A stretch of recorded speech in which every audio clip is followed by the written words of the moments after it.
I'm tired of this Black Lives Matter lie. Yeah, everywhere you go, I go to Grubhub, Uber Eats, Twitter, Facebook. Hell, Instagram. I get a telemarketer calling me, please donate to Black Lives Matter. I'm tired of this damn lie, so I'm going to expose it. Yeah, I'm not going to tell you. I got to show you, because if I don't show you, you're going to call me a liar and a sellout and an Uncle Tom and a coon. Bad things happen to all races by the cops. Yeah, that catchphrase, Black Lives Matter, it duped a lot of us, but it didn't get us. Yeah, it's catchy though, but I didn't fall for it. Look here, first case.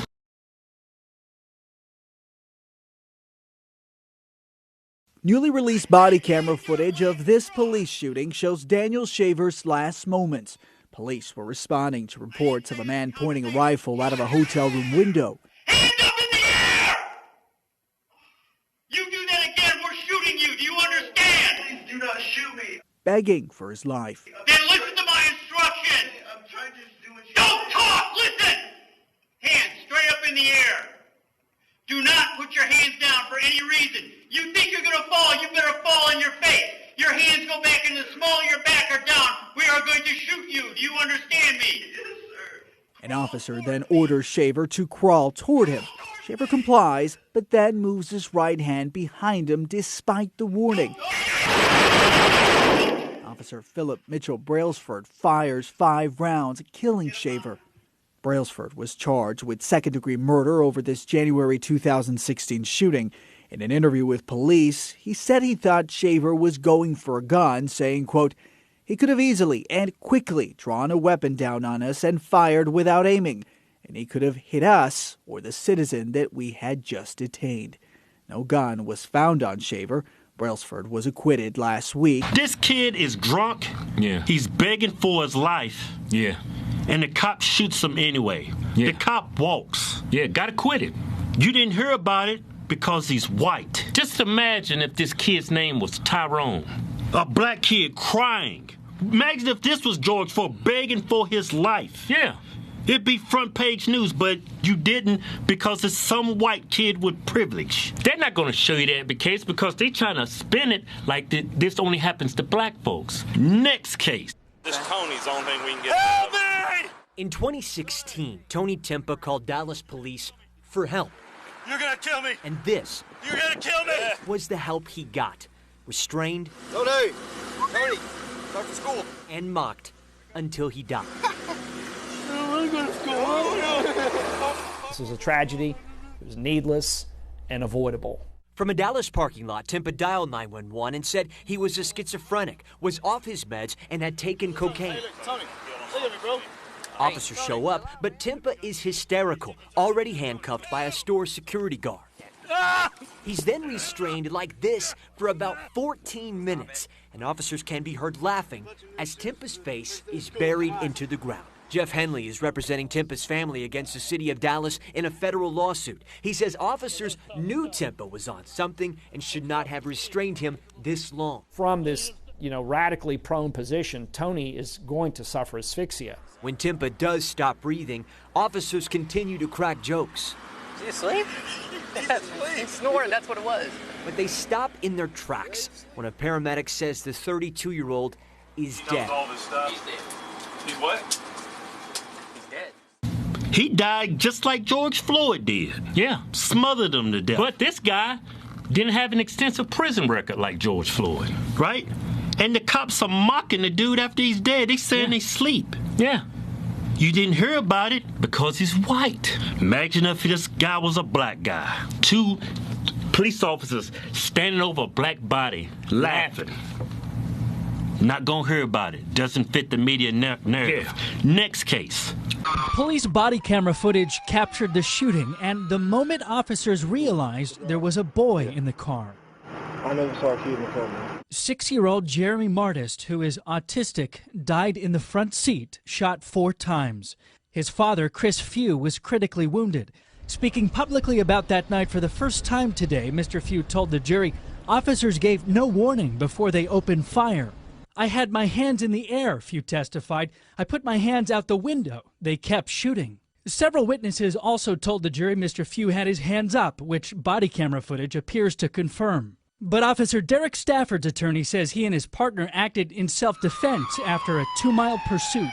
He negligently and intentionally reversed his vehicle in an attempt to hit the officers. Few admitted to drinking that night but told the jury he would never hit an officer and only wanted to get his son to a caretaker so the boy wouldn't be involved in a possible arrest. The prosecution argues nothing Few did that night justified the deadly response. Derek Stafford is on trial, and it's just a shame that they want to put the victim on trial.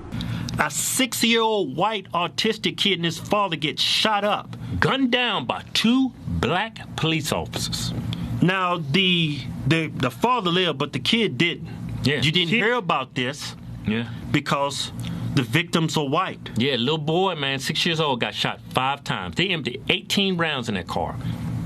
That horrible thing that happened to Tamir Rice up in Cleveland, right? They singing that out like this only happens to black kids. There's an article I found. Now tell them, Tamir Rice was a 12-year-old kid. Yeah. They got shot and killed because he was brandishing a fake gun. A toy gun. It looked real. It was a gun replica. Yeah. Right? Cops roll up, shoot and kill the young kid. Right? Now, this is not an isolated incident. There's an article up on Washington Post written back in 2016 over the span of 2 years, 85 to 86 shootings by cops, people brandishing fake toy guns. Yeah. 50 of them that died out of the 86, they were white. Yeah. You didn't hear about it because it doesn't fit the media narrative. Yeah. That whole Black Lives Matter, it's a lie. That's what pisses people off in that organization, on the news. That's why they mock people when they say all lives matter. No, all lives matter doesn't.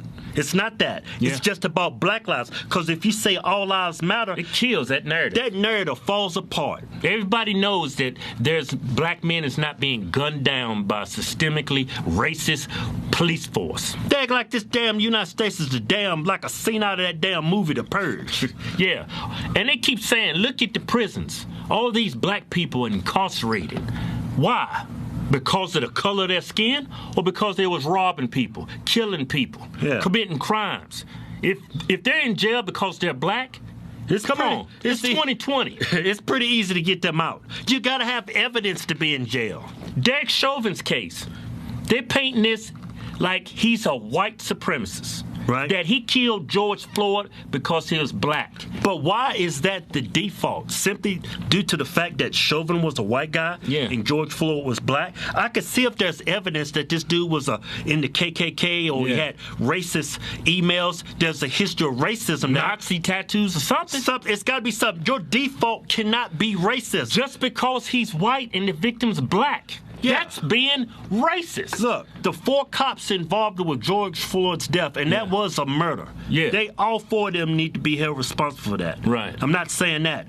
But out of the 4 police, it wasn't 4 white police officers. No. 2 of them was white. Yeah. 1 was Asian. Yep. And the other one was black. Yeah. So how is this prove that there's systemic racism in the police force? Why does this dude Chauvin, why do we look at him and say this is all cops? When we look at black folks, we don't say they're all criminals. When we look at white folks, we don't say they're all racist. Yeah. When we look at Muslims, we don't say they're all terrorists. Why do we get to call all cops bad because of one bad cop? Because that's what the media wants. They're going to push this narrative, and look how it's divided the country. Yeah. They have split this country in half. Yeah. These riots, people actually think cops out there hunt down black people for the simple fact that they're black, and there's no evidence of that. None. No statistics, no facts. They just tell you that black men are getting gunned down. It's all BS. It's all BS. And that's why I would never stand with Black Lives Matter. Because it's all a lie. It's a lie to simply make black people feel that they're less American than everybody else. Yeah. To keep black people indebted to the Democrat Party. Yeah. That's what it's all about. And look at Black Lives Matter organization. Look at all the contributions they get. Look where that money's going. It's going to Democrat presidential candidates. It's not going to black people. It's not going to black neighborhoods. No. It's going to rich old white men running for president. Oh, that's what I call white privilege. Yeah. Go to officialhorsetwins.com and pick you out a patriotic t-shirt today. Hell, I'm even giving you 20% off. Just type in discount code Chinese Virus. We call it Chinese because it's from China. We making t-shirts great again. Yeah.